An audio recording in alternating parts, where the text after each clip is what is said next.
Hello, hello, What's hello. up, y'all? How is everybody? I'm doing great. How about yourself? I mean, I Shit. made it, so. You said everybody. Thought I was everybody. No? Everybody? Okay. Somebody?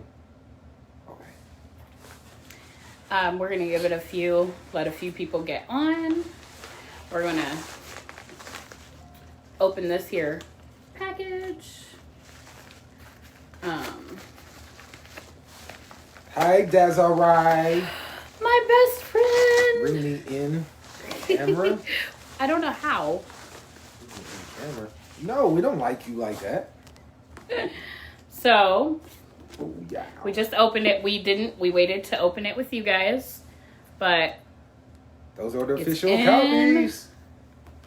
That back looks really good. I really love it. I love What it up, too. Jake? Jake from State Farm. Do you got the khaki pants, Jake? Did you buy them yet? I should have did an insert in this. So, I'm really proud of this book, you guys. If you don't I know, like that picture. we wrote this book. This is our life in here. No pants today. Oh my god, this is why you guys are our friends. No pants. I'm about to try that, Jake.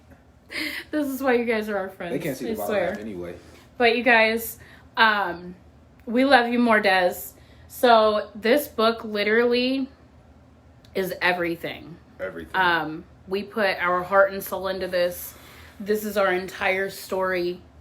It's not exaggerated. This is as many details as we could get without boring the shit out of you. Yeah, there were a few other things we could have put in, but I don't know. I feel like we didn't feel like it made much of a difference. Maybe we could have, but Honestly, this was our first book.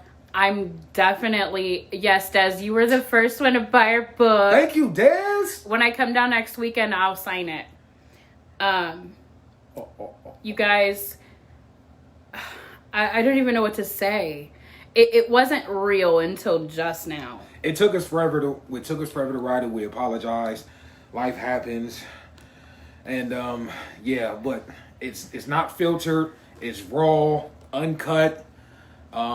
We do give a parental advisory because again, it is very much raw. We didn't hold back. But you know what? We love This it. is it. This is our life right here. This is what we've been through. This is our trials, our tribulations. And You were just holding a book. Does it bring back memories of everything that we went through? Oh my God. did I give you the one? Yeah, I have one. You guys, I could cry. It really wasn't real until just now. And I just want to thank everybody for the support that you guys have given us. It's definitely been something we could never have fathomed. But I pray that anyone that reads this takes something from it. You guys, I am not a crier. Like, the only time I cry It's when she's watching TV. is when I'm watching sad movies. Like, I promise you. That's when I have my cry time. Other than that, I don't cry. Very, very seldom. So I hope that you guys understand how much of a big deal that is for me. And we are not the same people. When you read this book, you're going to be like, holy shit. Please know that we aren't these same people We are that not. wrote this book. You're going to be wowed by this book. You're going to be like, okay.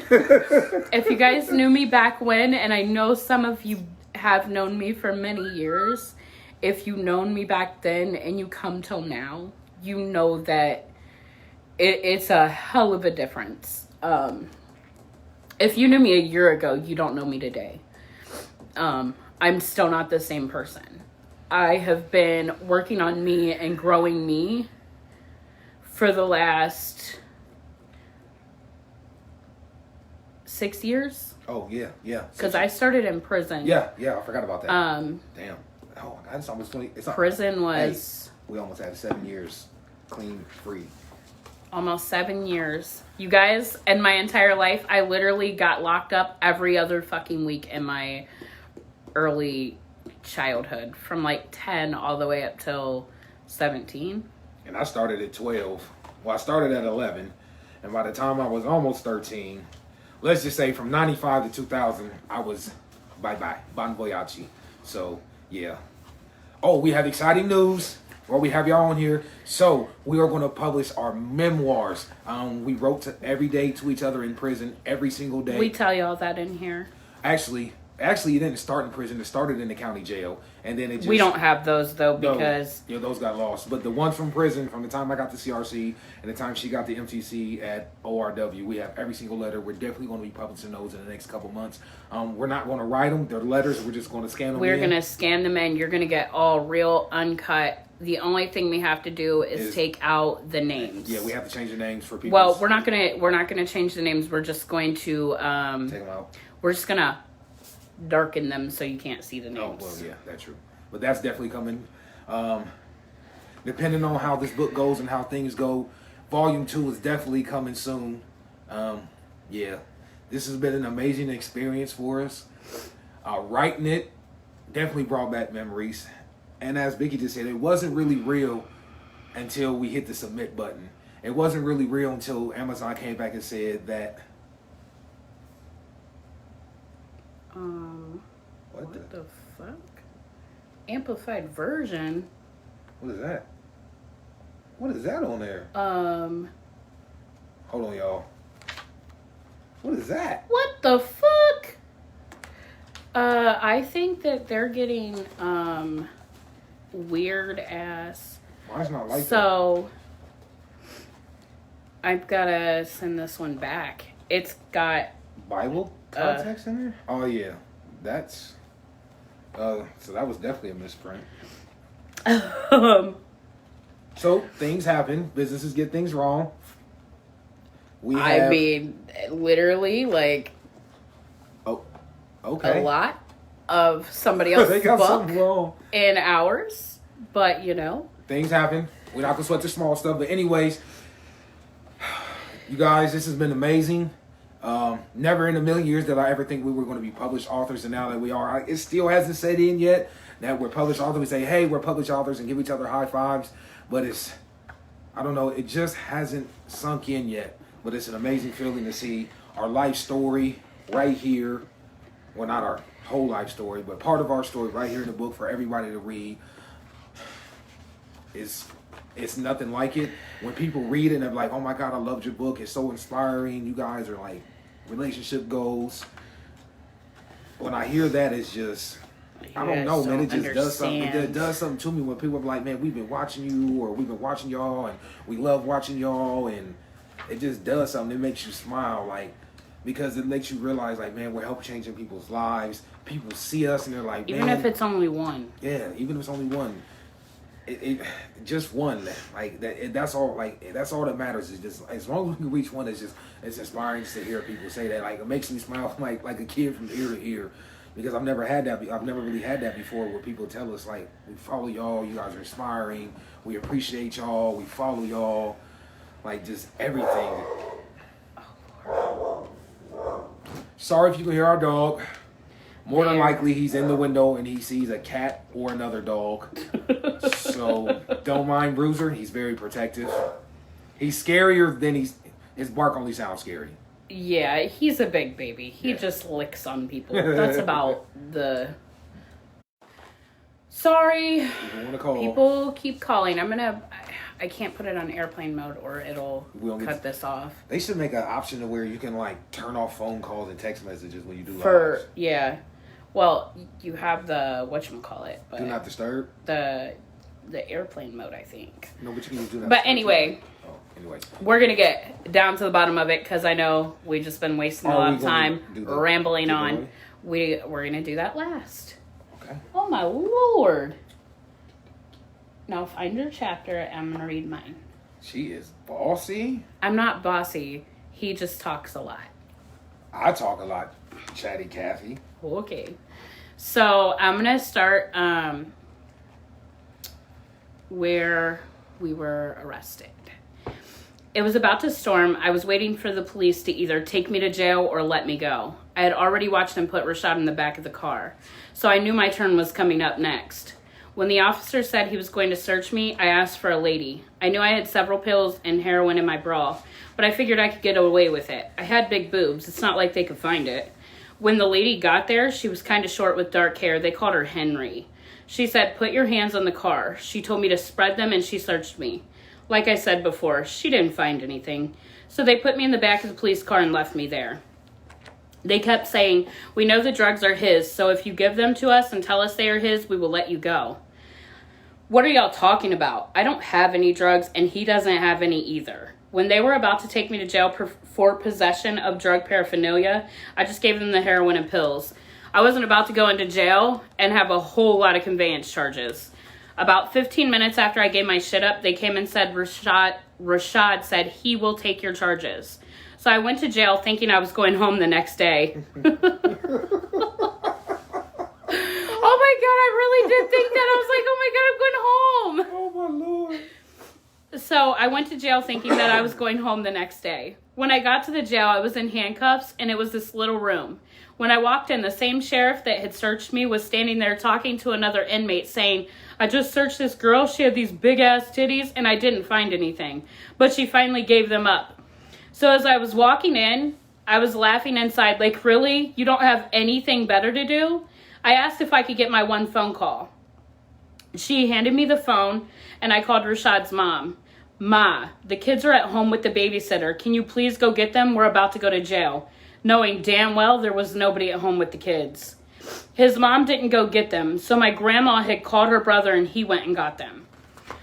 I remember getting stripped down to nothing and them checking all of my holes. They gave me a blue jumpsuit and sent me packing to the dorm room. As I walked in, all I could smell was rotten ass pussy. It was a huge dorm filled with about 80 beds, some of them being bunk beds. It smelled like fish and it was gross. I saw a lot of our clientele there. They knew me as Trish. I remember the first night worrying that Rashad and I wouldn't no longer be together.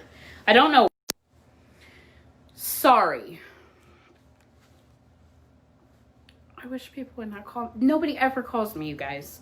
Ever. Until you're doing something. Until I'm doing a live. That's the only time people call me. And I just told her I was doing a live. Lord. I remember the first night worrying that Rashad and I would no longer be together. I don't know why, but when you're in a little ass bunk bed around people you don't know, your mind tends to wander. I called Rashad's dad the next day. I was hoping he had talked to him, but he had not. I couldn't write him letters because we were co-defendants, so I called my grandma to see if she had talked to him. I was so worried about how he was. The next day we went to court. I remember getting in the back of the police car, hoping that I would get to see him, even if it was just for a second. When I walked in, he was sitting there. I burst into tears and was trying to talk to him, and I remember the guards taking him out because I wouldn't stop talking to him. As I sat there at my hearing, they gave me a bond of like $57,000. I remember sitting on my bed that night just writing it all out. I wrote that man every day I was in that county. I remember doing my normal routine, which was walking 1,000,000 times in the same circle over and over and over again. Then I would eat and read a book. I never watched TV in there except for one night when Bruno Mars came on the TV, and I'll never forget he was singing Just the Way You Are, and all I could think about was Rashad. I cried so hard that night. Something I very rarely did because I didn't want to show my weakness. Plus, I'm not a big crier anyway. The very next day I heard Rashad was at the jail I was. That meant I was able to write him and I would get notes from him every day. I was so excited, I couldn't contain it. I remember when they were doing MedPass, I was asking for Band-Aids just so I could place the note under the seat the next morning. Then that night, I would go out to dinner and I would receive a note from him. I truly loved this man. That's the only thing I knew. As I sat there for the next 60 days, I remember I used to get fresh favorites. They were real hamburgers, real fries, and a pop every Friday. I remember fresh. On this particular Friday, the door happened to pop open and he was sitting there. I just stood there in shock and watched until I figured I better close the door. As time went on in there, I realized that I had to make a change. So I promised myself when I got to prison, I would work on me and only me. I would not be coming down this road again. I would not be doing drugs again. I would not be going to jail again. I couldn't handle this lifestyle anymore. I was plain sick and tired. So I made a promise to myself that I would work on me and only me. So that when I came home, I would be a totally different person. I remember the day I got sentenced. The officer took me and a couple others to the courthouse. When it was my turn to be on the stand, my lawyer gave me a paper and said I would get 30 days and I would judicial out if I told them it was all Rashad's shit and all Rashad's idea. I called my lawyer and the judge a bitch and told them I'm 25. I've never had my name in black and white and I won't start now, but thanks anyway. My attorney came back an hour later with a deal of 9 months flat. I was like, really? I would have told for what? To potentially judicial out in 30 days? Wow. And people's dumbasses really do this every day? On the way back, I just sat in the back of a cop car just waiting to get to the jail. I knew that I was about to be headed out to the joint, so I messaged Rashad one last time with a little note and let him know that I'd be going to prison soon. I left him with everything that was in my box, and the next day they said, Craighead, pack it up. That's when I knew I was on my way to prison. I was so excited I didn't have anything to bring but about $400 and some and a few pictures that my grandma had sent me. I remember getting in that van with 2 other women. The sheriff had turned the music on for us and we just waited our fate to pull up at the prison. I just watched the trees pass me by. I couldn't believe this day was finally here. I thought I was ready. But it just now hit me that going to prison was real. My life was going to be forever changed. As we were pulling into the gate, Ty Dolla Paranoid came on, and I'll never forget the moment of pulling into the gate, wondering what the hell the next year and a half of my life was going to look like. When you pull into the prison, there's a small brick building you pull up to. It's called reception. You go into the building, you stand in a line, you give them all of your stuff, they comb your hair out looking for lice, they take your name, and they give you a sack lunch. It's filled with a sandwich, an apple, and 4 cookies. Then they give you an orange cup. They put you in what is called a moo-moo gown, and you sit in this tiny square gate waiting for an officer to call your name. I waited there for what felt like an hour and then heard Craighead. I walked through the gate into what was a bathroom. All I could think is, what the fuck are we doing in a bathroom? I was soon about to find out. The big burly woman that was in there told me to strip. Once I had stripped, she told me to bend over and show her both holes and cough. Y'all, when she said, bend over and show me both holes, I was like, what are you talking about? Hey, that was so horrible. When I tell you I felt violated, that was an understatement. Cough and show you both holes? What the fuck are you talking about? But I did it. Man, did I feel violated. Is this how everything in prison is going to be? Finally, I put my moo-moo back on and was taken down to a room where there were about 40 other women from all over Ohio. I sat there and waited my turn. I was waiting on my number. They called my name again, and I remember walking the hallway to another small room where they take your pictures. There, I got my prison ID and my number, which I'll never forget. It was 88856. Finally, we were able to go to the intake area where I would be housed for the next 30 to 60 days. They called it MCC. We walked down a long hallway and finally got to where there were 2 open dorms that probably had about 100 beds on each side. They took me and the group I was with and put us in a small room to tell us all the rules and so we could answer a questionnaire so they could figure out what level we would be. When we were through, they had another inmate show us to our racks. I went to the hall on the right. I noticed walking through there were about 7 or 8 tables and 4 phones total in a room with a guard at the front.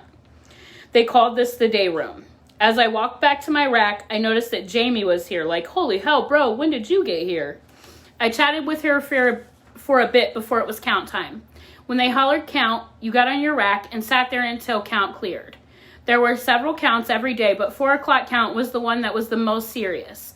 As I sat there, I had a mesh bag with all my stuff. I had envelopes, a bra, and a few pictures. I was literally living out of a bag. I only had the one outfit they gave me as I came in. I was waiting to go to the quartermaster to get clothes. They said that would be tomorrow. Then I would go see a doctor and a bunch of other things for intake. They gave you a total of 3 outfits and you only get to wash once a week. I couldn't wait for this process to be done. All I could think was, how the fuck did I get here? Everything flashed in my head over and over again. I couldn't believe I was in prison. I was so excited to go to dinner that night, I was starving. They lined us up for chow where you walk 2 by 2. We all walked to chow together. We walked out the building and walked down the sidewalk that led us to another building. It was metal and cream colored. They called it CFS. We walked into the line and got in single file order to grab our trays. At this point, I was just ready to get it over with. I saw on the board that it was hamburgers. That made me so excited because the ones in the jail were actually good. So they had to be good here too, right? I grabbed my tray and found my seat. You didn't get to pick where you sat in admissions. You had to sit where they told you to. As I went to take a bite of my burger, I bit into it, pulled it from my mouth, and it was a big pink rubber thing in my burger. I tried to tell the CO. They didn't give a fuck. They said I shouldn't have came to prison if I didn't want to eat food that wasn't good. So all I ate was my side of veggies and an orange. As we walked back to the CO stood at the door and were making females take milks and oranges out of their bra that they had brought back from CFS. I guess that was contraband. You couldn't have any of the stuff from CFS in your dorm. And I'm going to stop there. Whoa. Holy shite. So, this brings me back to so many memories. I can remember the day I got sentenced. I can remember the day I went.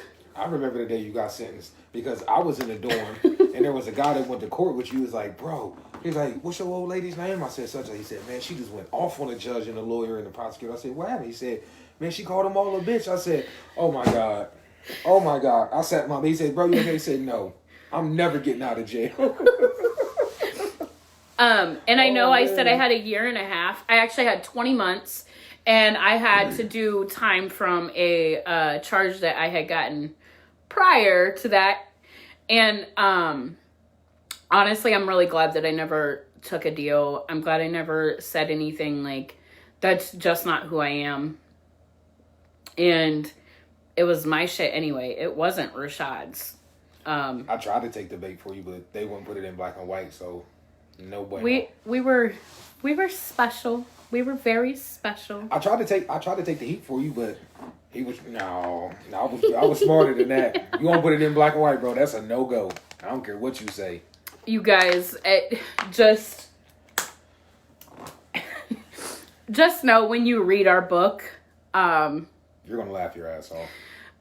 You're gonna ask what the fuck were we thinking for the most part. Like the things we say and the things we did, you're like, what in the fuck? Like you guys, I promise you, like all this shit really happened. Like, oh my God, we were special people. It kind of, when we were reading it, it almost sounded like an urban fiction novel that you read, like that you know about whatever the urban fiction novels, but it's real life, like real life. Like this was our life up to 2017. Yeah, we cannot make this up. Oh my Lord, we can't make this up. But I hope that this book really does give anyone, the courage it takes to get clean, the courage to change your life, the courage to do whatever it is you need to do. And I hope you guys all know that anything is possible. It doesn't matter who you are. It doesn't matter what you are, what you've done. None of that shit defines you. You can literally do anything you set your mind to. You just have to work on you, work on your mindset, and put in action. Your mindset is the most important thing to work on. Chloe, you can order it on Amazon. Just type in Journey with the Scotts and it should pop up. It's From Tragedy to Triumph, Volume 1. But you can order paperback or you can order ebook. And if you're a Prime member, I believe, you can lend it out to one person if it's an ebook for up to a period of 2 weeks. So we definitely and highly encourage that. So if you're an Amazon Prime member and you know somebody that could benefit from it, we highly encourage you to please lend it out to somebody that could benefit from it. They may even be able to share it with somebody else. Well, they can't share it, but they can let somebody read it. Like it's definitely a book of hope, like inspiration. Because if we can make it, anyone can. If she can go from being an addict,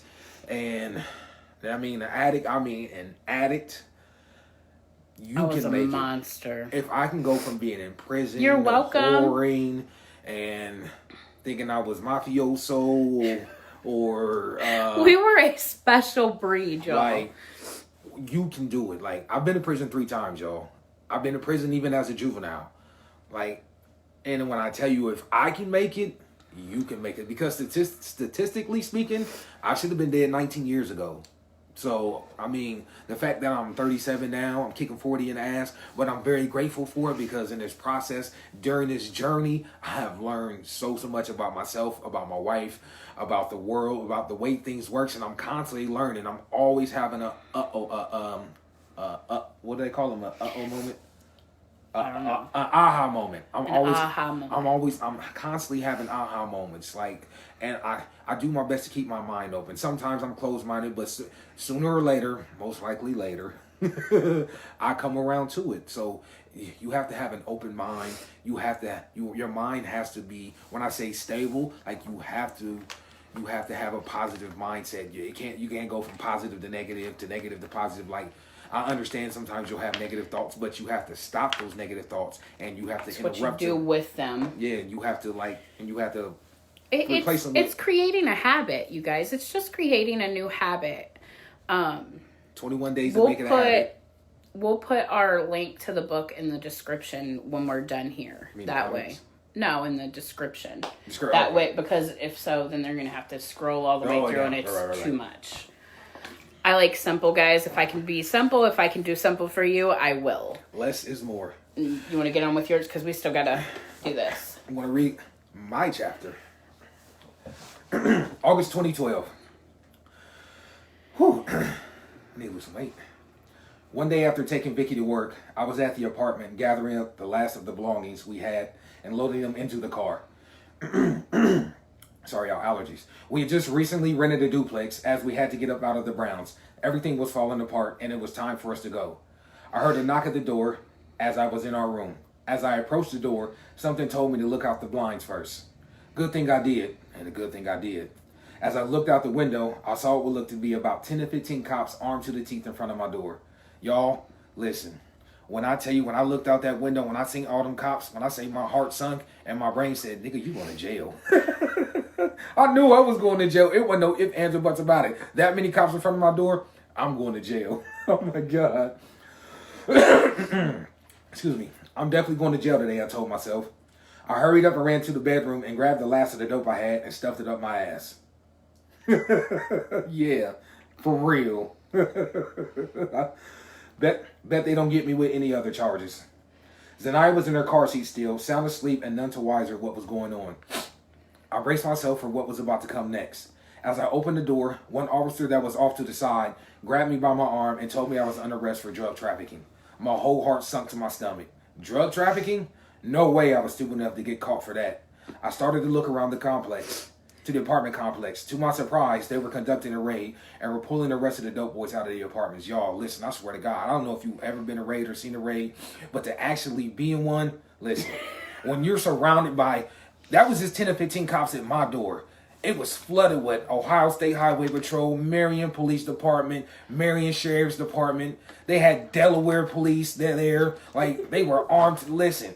Oh my, listen. You would have thought it was something out of a movie. I'm sitting there like, oh my God, how are they all gonna fit us in jail? It was a hot mess. I'm glad Vicky wasn't there. Okay. Drug trafficking, no way was I stupid enough to get caught for that. I started to look around the apartment complex. To my surprise, they were conducting a raid and were pulling the rest of the dope boys out of the apartments. Oh shit, I told myself. Someone is doing some major snitching out here. Vicky's uncle, who just so happened to be at her granddad's house, came around and took Zanaya to her granddad's. Call Vicky and tell her that I'm going to jail and for her to leave her job ASAP, is what I yelled to her uncle as they escorted me to a police wagon. They took us to police headquarters where they briefly asked us a series of questions, none of which I answered. No way in hell were they going to use anything I say against me or anyone else. Loose lips sink ships. Once they get all 31 of us to the jail, it takes them almost a whole damn day to get me processed and out of the holding cells. I was tired and just wanted to go to sleep. I was all too familiar with the jail life, but this one I just couldn't stomach. I wanted to know who in the hell had wired up on me. Excuse me. Since I didn't know how long I was going to be in there and I had cause to make and was hungry, I let a couple of the guys who were already in the dorm where they had houses at know that I had some hard, which is crack, on me, and we could do some trading. I should have known better than to trust a damn dope fiend. The very next day, I was pulled out of the dorm by a lieutenant and escorted to the visiting booths. I already knew what it was as soon as they put me in here, so me being smart, I got rid of it and stuffed it under a door that was the electrical room. A few minutes later, I decided that probably wasn't a good idea, so I reached under the door and put it back between my ass cheeks. Oh my God. Oh, that is hilarious when I think about it. After about a half hour or so, they came back and escorted me to the dorm where I found my bunk area in disarray, but happy that they wasted their time. That Sunday, I was able to get a free 5-minute phone call. Vicky's granny told me that she was on her way up to the jail and to turn herself in so she could get a bond on Monday with me. Monday rolls around and it's time to go in front of a judge to get a bond. As they march us to the room where video court was being held, I spot Vicky and she mouths to me, "We're going to get out on bond. Don't worry." The judge gave me a $5,000 shorty bond and gave Vicky the same, so she had her grandma post bond for us. Since we were co-defendants, I was instructed not to have any contact with her. Yeah, fat chance of that ever happening. Now I was out. Even though I only spent the weekend there, I had to figure out what to do. I had to tread lightly since I'm quite sure they were watching me and Vicky. So we must be careful who we fuck with. I'm not sure who to trust at this point. To make matters worse, they made Vicky report every week to pre-sentence investigation department. We were only out on bond. We weren't on probation. What type of dumb shit is this? They do the most here. It gets better. The lady that was assigned to Vicky's case was a straight bitch. She made Vicky drop urine every week, wanted her to get a job and more. This lady was a nightmare. Hey, yo. She was a nightmare. If you're from Marion, you know who I'm talking about. We can't say her name. But you know. But here, we even put some inserts in there for y'all. Like just so y'all could see the actual news clips. We had to take out people's names. Yeah. They had to be redacted for their safety. Yeah. Or whatever you want to call it. They had to be redacted, but at the end of the day, so I want to put some things that we didn't put in there. So when his mom actually called me when the door got kicked in, and I was at this job that I was working for telemarketing, and was it I left. It was in Powell. I was 45 minutes from home. Yeah. I was in high heels and a little skirt, and I got this phone call. I ran to the bathroom to answer it. And she's like, "Your house just got raided. Zanaya's with your grandpa. Rashad's in jail." And I'm like, what the fuck? So I was like, okay. I told the job, I said, I gotta go. I said, my kids are at Children's Services. I gotta go. And I walked down 23 because I was like, there's no fucking way these cops are coming to this job and getting me. Fuck that. So I called my grandma and I was like, can you have anybody come get me? I don't give a fuck who it is, just somebody. And I remember meeting her friend at the Kroger's. So if you know where Pal is, you know, like up by the shopping centers. I had to walk all the way from the shopping center I ran clear to the Kroger Marketplace. If you know what I'm talking about. It's a huge run. But I was the fuck up out of there because I didn't want to go to jail. And then I stayed hid all the way up until Sunday night. And I went and turned myself in. And the fucking police were like, yeah, we got her. And I'm like, you know I turned myself in, right? You didn't get me, right? You know that, right? And she's like, we got you. I'm like, okay, ma'am. Like, you guys just don't know. When I tell you I was a hot ass mess back then, and my train of thoughts and thinking were so fucked up.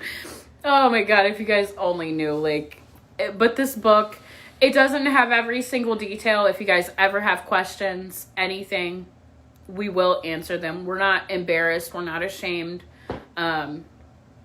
This is what made me who I am today. I wasn't this person 10 years ago. Fuck, I wasn't this person 5 years ago. It's okay. We grow, we learn. This is how we get new things. Do you want to grab the black pen from up there so we can sign the books? Or should we do it with pen or with permanent marker? Nah, permanent marker might bleed. And then we're gonna do the giveaway, and then we're gonna write you whoever wins, we're gonna write you a really special note, and ballpoint? we're gonna sign it. So it'll be fine. It'll be fine, Tip. Yeah. Just know that my writing definitely looks like chicken scratch. I cannot write for shit. You should see her prison letters. I'm like, what did she say? And I rush everything. So maybe I should pick them up or hold them. You want to hold them? I'm just trying to stir it up a little bit. Oh, okay. Well, here, let's close this. Just shake it. Shake, shake, shake. Shake, shake, shake. Shake your booty. Okay. Yeah, you see the llama chair, Des? I love the llama chair. Let me pull this out just a little bit. Oh, you can't see it. Yeah, put it up. All right, guys. Oh my God, I wish you guys... Like, this is really me. Amy Dishman. Whoop! Amy, you get a signed copy. You get our very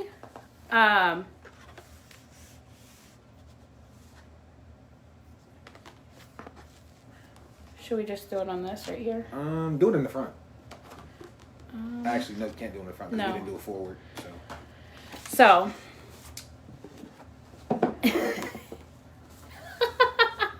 no, your name is not in there. I don't think we used anybody's name. No. We were very careful about that. We did not use anybody's name except for ours. Who is that?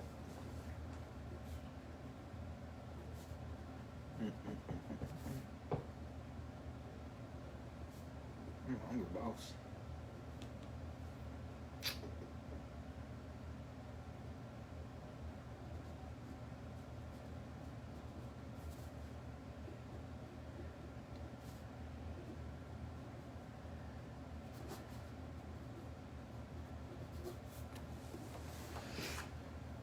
So yeah. Oh. Yeah. I was like, huh? No, you're not in the book. Nobody's name is in the book. Oh my God, I love Jake. Jake, when we come down Monday, we will sign yours. I promise. Right? This is the only way I got the beach right now, so you already know. If you guys want to see, it says Amy Dishman. Do you guys see my writing? It's fucking horrible. It's horrible. So Amy, I hope you're watching this. If you are, we're really excited to send this. And I just pray that this book reaches you in love and light. I really do. We just want everyone to know we appreciate all the support, all the love. Most definitely. I can't imagine my life any different. I love each and every one of you. Just know that we wouldn't be here without you.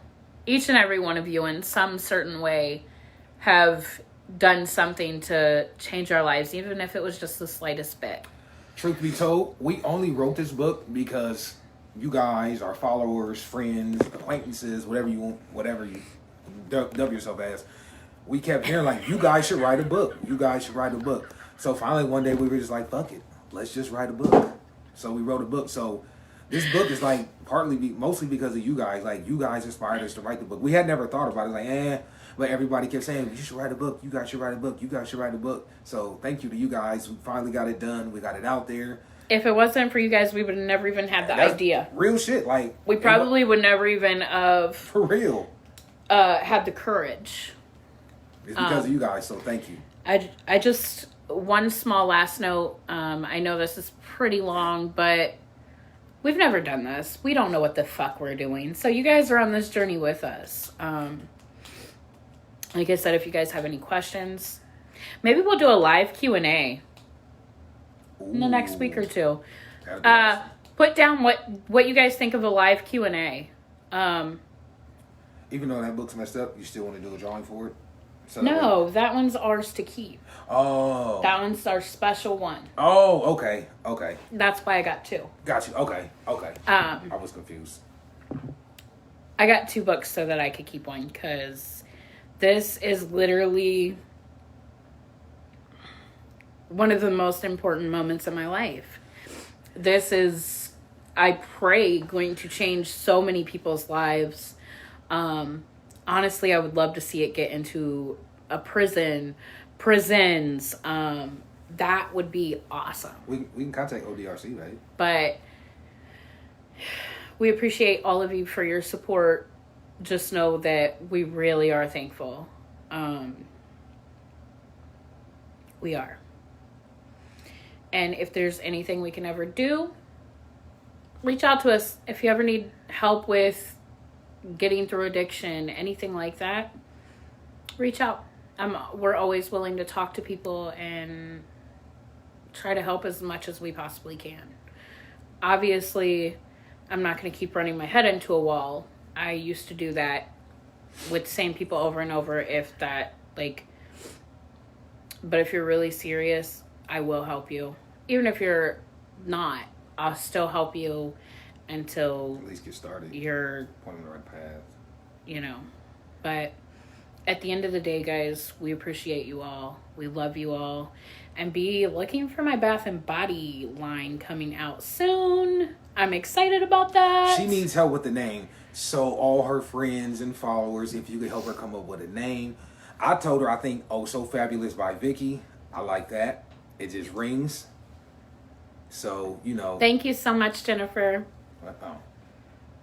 I'll be looking at the comments. Oh. Guys, I'm everywhere. I'm a squirrel. It is what it is. But we're going to get off of here. Amy Dishman, if you could please, I'm going to message you, but if you could please just send us your address, I would greatly appreciate it, and we'll get your book sent out ASAP. But we love you guys. We appreciate y'all so much, and just know that I know, right, Des? I love you guys. We love Bye, y'all. y'all. Have an amazing day.